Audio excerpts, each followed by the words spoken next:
Hey guys, welcome back to the channel. I am Luke, your host, that big guy on the bottom left. If it's your first time here, we welcome you to the Gibson Hustle, where we discuss different hustles of business and investing with the main driver to build wealth over time. This playlist is basically a weekly portfolio update where I hope to take you on a journey to grow 50k into $1 million over a 10-year period. This is going to be purely in the ASX. I am currently using the quality at value methodology. This is episode 13, and positive to announce, we just went from 68k to 69 over the last week. Alright, without further ado, let's get into it. To keep some structure to the video, you guys know the drill, we'll move through a few key areas. We'll have a quick overview of the QAV stocks performance, both over the last week and since inception. Then we'll have a nugget part where you should learn something new each week. Then the income and owner contributions, which will lead us to an overall portfolio value. And last but not least, a bonus sign-off quote. So how did the stocks do this week? Well, unfortunately, IVE Group lost most of its gains from last week, retreating 5.5%. Aurelia, Challenger, Clearview, and Michael Hill, they all fluctuated through the week, but they all finished around the 1% up or down. But holy moly, check out Capral and their 13% gain. This was from an upgraded guidance for the financial year, which we will discuss later in the video. Alright, so since inception, we have a pure capital gain of positive 0.05%. We have done it. We have clawed our way back to black, but we're only just there. The portfolio still has a dividend return of 1.95%. This gives us a total return of positive 1.99%. Now for the updates on the list. Refer back to episode 11, about 4.5 minutes in, link above for what the terminology for each buy, hold, and sell means. So Aurelia has just scraped back in, Capral, Challenger, Clearview, and now IVE Group are all in buy territory. COG, Michael Hill, Medusa, Westgold are all a hold, and last but not least, only Ingham's is below the sell line. Remember guys, do your own research. Alright, with Capral's shot up share price from management guidance this week, that is what we will be discussing today in the nugget section.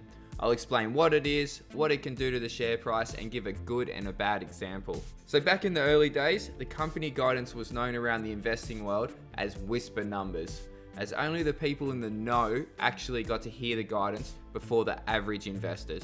But due to much needed regulation and fair disclosure laws, this became illegal and companies have to broadcast to the world, giving all investors access to the information at the same time. So as far as I know, a company actually doesn't have to release these guidances, but they are a great tool for analysts and investors to use to value a company's overall worth and determine a sticker price for the shares. Now I much prefer when a company underestimates and favorable conditions push them over said projections. But when a company downgrades their guidance, it usually plummets the share price. Check out this A2 Milk example of guidance downgrades. In these few key areas marked, they are actually areas which management downgraded their guidance. Yeah, sure, the company had some headwinds, but it's one of those fool me once, shame on you scenarios. When management repeatedly downgrades guidance, investors lose faith in not only the company to perform during tough times, but also management to have an idea of combating the headwinds. You can see investors really lost faith in the company since. On the flip side, check out what happens when management underestimate and over-deliver. Capral is an example.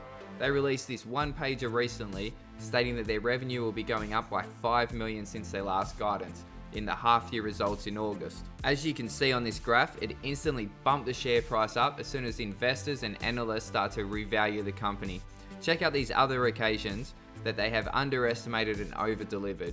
It's just so good to see. Hopefully next week, the sentiment will continue as Capral has been on an absolute tear lately. The company is doing very well since the COVID cough in March 2020. Remember, if you guys have any suggestions for the nugget section next week, please give us a comment below. All suggestions are welcome. Alright, so our cash account is still at the 4479. With our 4479 in cash, plus our 64663 in stocks, takes us to an overall value of 69,142 bucks, which is about a positive 0.82% total portfolio gain from last week. Well, that's a wrap, guys. Please make sure you guys hit that like button, subscribe if you haven't, and tickle that bell to get notified when my weekly updates come out. If you want to see anything else in the playlist, please just leave us a comment below. I will try and reply to everyone.